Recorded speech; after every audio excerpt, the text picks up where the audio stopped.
জানিয়ে দিব এই মুহূর্তে আমাদের হাতে এসেছে বাংলাদেশের গুরুত্বপূর্ণ আপডেট সংবাদের শিরোনাম। শুরুতেই থাকছে ব্যালটের ভাঁজে ধানের শীষ ইস্যুতে ছাত্রদলের ইসি ঘেরাও কর্মসূচি। এবারে জানিয়ে দিব সন্ধ্যায় প্রধান উপদেষ্টার সঙ্গে জামায়াত ইসলামীর বৈঠক। এদিকে জুলাই যোদ্ধাদের মুক্তিযোদ্ধা স্বীকৃতি, পৃথক দপ্তর খোলার প্রতিশ্রুতি তারেক রহমানের। আরও জানাবো গণ অভ্যুত্থানে যাদের ভূমিকা নাই তারাই নানা আকাঙ্ক্ষার কথা বলে। সবশেষে জানিয়ে দিব পুলিশ কোনো রাজনৈতিক দলের রক্ষক নয়, জানালো স্বরাষ্ট্র উপদেষ্টা। এতক্ষণ শুনছিলেন হাতে থাকা আপডেট সংবাদের শিরোনাম, এবারে বিস্তারিত। তবে তার আগে অনুরোধ রইল ভিডিওটিতে একটি লাইক এবং কমেন্ট করে জানিয়ে দিন ভিডিও সম্পর্কে আপনার মূল্যবান মতামত। আরও জানিয়ে দিন ভিডিওটি কোথা থেকে দেখছেন বা কোন জেলা থেকে দেখছেন। ব্যালটের ভাঁজে ধানের শীষ ইস্যুতে ছাত্রদলের ইসি ঘেরাও। নির্বাচনের ব্যালটের ভাঁজে ধানের শীষসহ 3টি বিষয়ের প্রতিবাদে নির্বাচন কমিশনের বাইরে অবস্থান নিয়েছে ছাত্রদল। বিদেশে পাঠানো পোস্টাল ব্যালটে ধানের শীষের প্রতীক ভাঁজে রাখা হয়েছে, অথচ অন্য একটি প্রতীক এমনভাবে রাখা হয়েছে ব্যালট ভাঁজ করলেই প্রথমে চলে আসবে, এমন অভিযোগ তুলছেন তারা। রোববার সকালে আগারগাঁয়ের নির্বাচন ভবনের সামনে তারা অবস্থান নেন। ছাত্রদলের সভাপতি রাকিবুল ইসলাম রাকিবের নেতৃত্বে তারা ঘেরাও কর্মসূচি পালন করছেন। রাকিব বলেন, তাদের কর্মসূচি 3টি বিষয় চলছে। 1. পোস্টাল ব্যালট সংক্রান্ত বিষয়ে নির্বাচন কমিশনের পক্ষপাতদুষ্ট ও প্রশ্নবিদ্ধ সিদ্ধান্ত, যা নির্বাচন প্রক্রিয়ার নিরপেক্ষতা নিয়ে গুরুতর সংশয় সৃষ্টি করছে। 2. বিশেষ একটি রাজনৈতিক গোষ্ঠীর চাপের মুখে দায়িত্বশীল ও যৌক্তিক সিদ্ধান্তের পরিবর্তে হঠকারী ও অদূরদর্শী সিদ্ধান্ত গ্রহণ, যা কমিশনের সিদ্ধান্ত ও পেশাদারত্বকে প্রশ্নবিদ্ধ করে।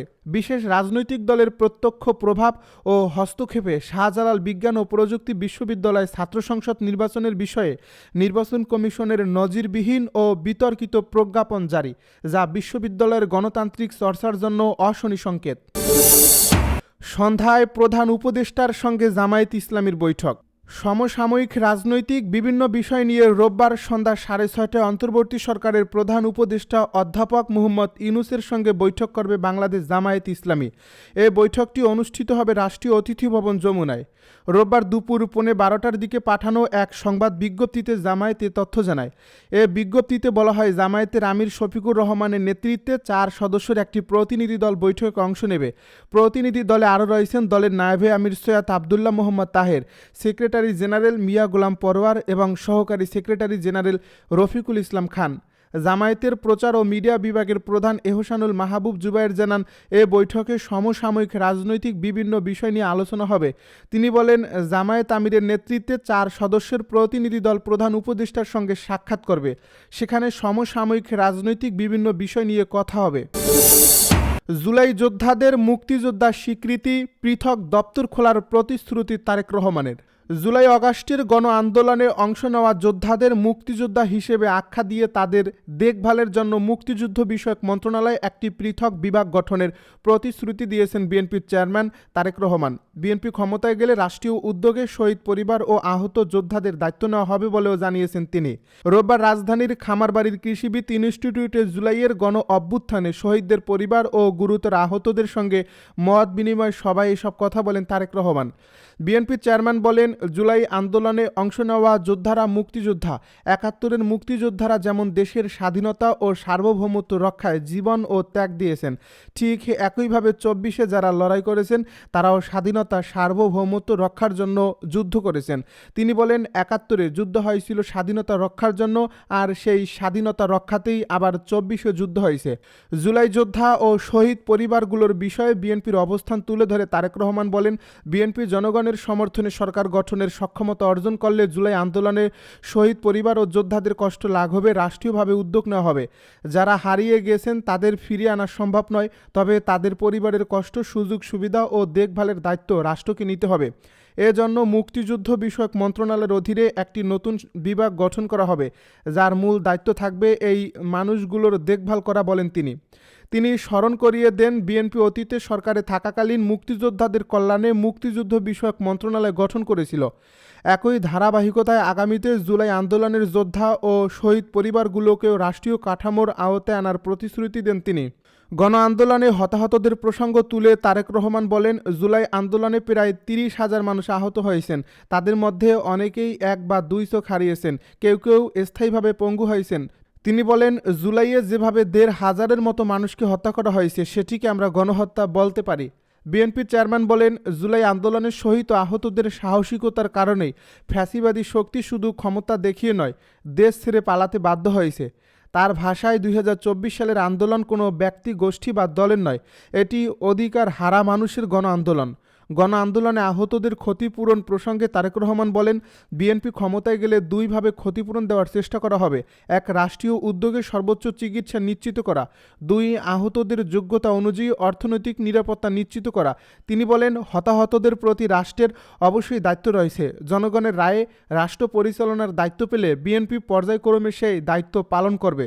নিরাপদ ও গণতান্ত্রিক বাংলাদেশ প্রতিষ্ঠায় আসন্ন জাতীয় নির্বাচন অত্যন্ত গুরুত্বপূর্ণ বলেও মন্তব্য করেন তারেক রহমান। তিনি বলেন, গণতন্ত্র প্রতিষ্ঠায় ব্যর্থ হলে শোক সমাবেশ ও শোক গাথাই চলতে থাকবে।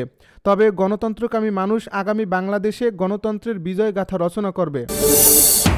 গণ অভ্যুত্থানে যাদের ভূমিকা নাই তারাই নানা আকাঙ্ক্ষার কথা বলে। বিএনপির স্থায়ী কমিটির সদস্য নজরুল ইসলাম খান বলেছেন, ২৪-এর ছাত্র জনতার গণ অভ্যুত্থানে যাদের কোনো ভূমিকা ছিল না তারাই এখন নানা ধরনের আকাঙ্ক্ষার কথা বলেছেন। রোববার রাজধানীর খামারবাড়ি কৃষিবিদ ইনস্টিটিউটে আয়োজিত এক বিশেষ মত বিনিময় সভায় তিনি এসব কথা বলেন। ২০২৪-এর গণ অভ্যুত্থানে শহীদ পরিবার এবং গুরুতর আহতদের সম্মানে এই সভার আয়োজন করা হয়। নজরুল ইসলাম খান বলেন, জুলাই আগস্টের এই গণ বিপ্লব সারা দেশে ছড়িয়ে পড়েছিল বলেই ফ্যাসিবাদ টিকে থাকতে পারেনি। তৎকালীন সরকারের হাতে মরণাস্ত্র এবং অবৈধ অর্থের পাহারা থাকা সত্ত্বেও জনগণের শক্তির সামনে তারা দেশ ছেড়ে পালাতে বাধ্য হয়েছে। তিনি আরও উল্লেখ করেন, বর্তমান সময়ে অনেকেই এই ঐতিহাসিক লড়াইয়ের কৃতিত্ব এবং পরিচয় নিয়ে নানাভাবে বিভ্রান্তি ছড়ানোর চেষ্টা করছেন। ভবিষ্যৎ পরিকল্পনার কথা তুলে ধরে বিএনপির জ্যেষ্ঠ এই নেতা বলেন, দেশে গণতন্ত্র পুনরুদ্ধার, অর্থনৈতিক মুক্তি নিশ্চিত করা এবং একটি মানবিক বাংলাদেশ গড়ার সংগ্রামে সবার ঐক্যবদ্ধ সহযোগিতা প্রয়োজন। পুলিশ কোনো রাজনৈতিক দলের রক্ষক নয়, জানালো স্বরাষ্ট্র উপদেষ্টা। স্বরাষ্ট্র উপদেষ্টা ব্রিগেডিয়ার জেনারেল অবসরপ্রাপ্ত জাহাঙ্গীর আলম চৌধুরী বলেছেন, পুলিশ কোনো রাজনৈতিক দলের রক্ষক নয়, তারা জনগণের করের টাকায় পরিচালিত রাষ্ট্রের কর্মচারী। পুলিশ বাহিনীর মূল দায়িত্ব হলো জনগণের সেবা করা এবং আইনের শাসন নিশ্চিত করা। রোববার সকালে রাজশাহীর সরদায় বাংলাদেশ পুলিশ একাডেমিতে সহকারী পুলিশ সুপারদের প্রশিক্ষণ সমাপনী কুচকাওয়াজ অনুষ্ঠানে প্রধান অতিথির বক্তব্যে তিনি এসব কথা বলেন। নির্বাচনকালীন দায়িত্ব প্রসঙ্গে স্বরাষ্ট্র উপদেষ্টা বলেন, মানবিক মর্যাদা ও আইনের শাসন রক্ষা অনেকটাই মাঠ পর্যায়ের পুলিশের আচরণের উপর নির্ভর করে। জনগণের আস্থা অর্জন ছাড়া কেবল শক্তি প্রয়োগ করে শান্তি প্রতিষ্ঠা সম্ভব নয়। আসন্ন জাতীয় সংসদ নির্বাচন অবাধ, সুষ্ঠু ও নিরপেক্ষভাবে সম্পন্ন করতে পুলিশ বাহিনী সম্পূর্ণ প্রস্তুত রয়েছে। তিনি বলেন, নির্বাচনকালীন নিরাপত্তা নিশ্চিত করতে প্রায় ১ লাখ পুলিশ সদস্যকে বিশেষ প্রশিক্ষণ দেওয়া হয়েছে। নির্বাচনী দায়িত্ব পালনের সময় পুলিশকে শতভাগ নিরপেক্ষ থাকতে হবে এবং কোনো অনৈতিক সুবিধা বা আপ্যায়ন গ্রহণ করা যাবে না। ভোট কেন্দ্রে কোনো বিশৃঙ্খলা সৃষ্টি হলে রিটার্নিং অফিসারের পরামর্শ অনুযায়ী তা কঠোরভাবে দমন করতে হবে। আইন প্রয়োগ প্রসঙ্গে স্বরাষ্ট্র উপদেষ্টা আরও বলেন, পুলিশের সঙ্গে কেবল কঠোরতায় নয়, প্রকৃত শক্তি হলো ন্যায় বিচার নিশ্চিত করা। তদন্ত, গ্রেপ্তার ও সিদ্ধান্ত গ্রহণে পুলিশকে অবশ্যই নিরপেক্ষ ও বিচক্ষণ হতে হবে। কোনো রাজনৈতিক পরিচয় বা ব্যক্তিগত চাপের কাছে নতি স্বীকার করা যাবে না। জনগণ এমন একটি পুলিশ বাহিনী চায় যারা ভয় নয়, বরং নিরাপত্তা ও আস্থার অনুভূতি সৃষ্টি করবে। দুর্নীতিকে রাষ্ট্রের সবচেয়ে বড় শত্রু উল্লেখ করে তিনি বলেন, দুর্নীতি প্রতিষ্ঠানকে ভেতর থেকে ধ্বংস করে এবং জনগণের বিশ্বাস নষ্ট করে। কোনো পুলিশ সদস্য যদি ব্যক্তিগত স্বার্থ বা রাজনৈতিক সুবিধার জন্য দায়িত্বচ্যুত হয় তবে সে রাষ্ট্রের ভিত্তিকেই দুর্বল করে দেয়। অন্যায় আদেশ বা পক্ষপাতমূলক কর্মকাণ্ডে অংশ নেওয়া যাবে না। সাহসের ব্যাখ্যা দিয়ে স্বরাষ্ট্র উপদেষ্টা বলেন, সাহস মানে শুধু বিপদের মুখে দাঁড়িয়ে থাকা নয়, অন্যায় আদেশে না বলা এবং জুলুমের বিরুদ্ধে মজলুমের পক্ষে দাঁড়ানোই প্রকৃত সাহস। সততা ও নৈতিকতাই নবীন পুলিশ কর্মকর্তাদের সবচেয়ে বড় পরিচয় হওয়া উচিত। তিনি বলেন, পেশাগত জীবনে নানা চাপ ও সমালোচনা আসতে পারে, তবে সততা ও দেশপ্রেম থাকলে কোনো কিছুই দায়িত্ব পালনে বাধা হতে পারে না। আপনারা শুধু আজকের পুলিশ নন, আপনারাই ভবিষ্যৎ বাংলাদেশের পুলিশ। তাই জনগণের আত্মত্যাগ ও ভবিষ্যৎ প্রজন্মের প্রত্যাশাকে ধারণ করে দুর্নীতি ও পক্ষপাত মুক্ত একটি মানবিক, সাহসী ও গৌরবময় পুলিশ বাহিনী গড়ে তুলতে হবে।